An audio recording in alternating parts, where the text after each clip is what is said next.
Putin preparing a major offensive in the new year, Ukraine defense minister warns.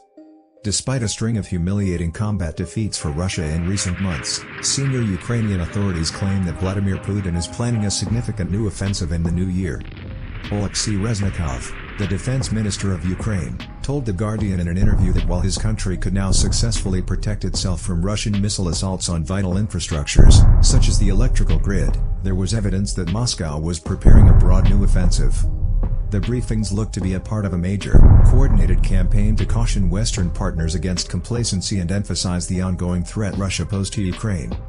Reznikov predicted that a new offensive may start in February, but the other top officers said they thought it might start as early as January. Reznikov made reference to Russia's partial mobilization of about 300,000 soldiers, saying that while half of them, frequently after receiving little training, were being used to bolster Moscow's forces after a string of defeats on the battlefield, the other half were being better prepared for upcoming offensives. Reznikov described the mobilization campaign in Russia, which began in October, as having a second phase. Roughly 150,000 started their training courses in different camps, he added.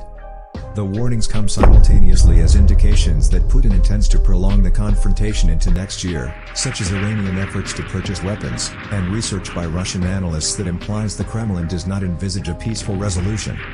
Reznikov predicted that Russia would continue to mobilize its people after the current partial mobilization, describing the main strategy of Russian commanders as a meat grinder in which they aim to overwhelm the weaker Ukrainian military by bringing as many bodies to combat as possible.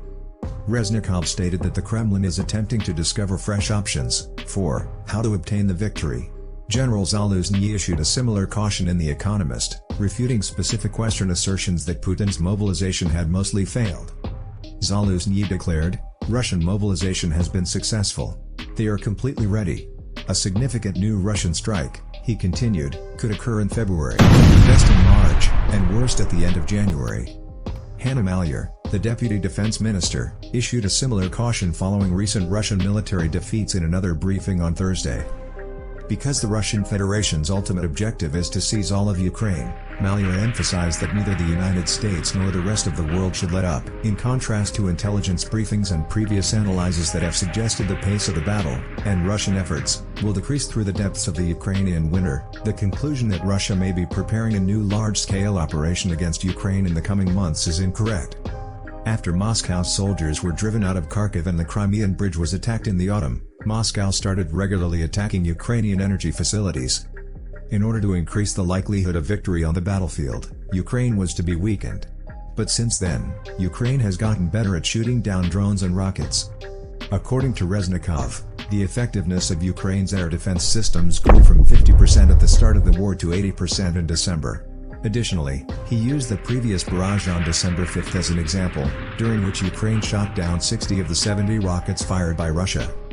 Even as it appears that it has intensified its targeting of facilities in Russia, notably with drone strikes, Reznikov declined to comment. Ukraine has also appealed for other weapon systems, including enhanced air defenses. Thousands of Ukrainian soldiers are being trained by the UK and other Western partners, from new recruits to specializing those who are already veteran soldiers. According to Reznikov, Russia is still just employing Soviet systems and training programs.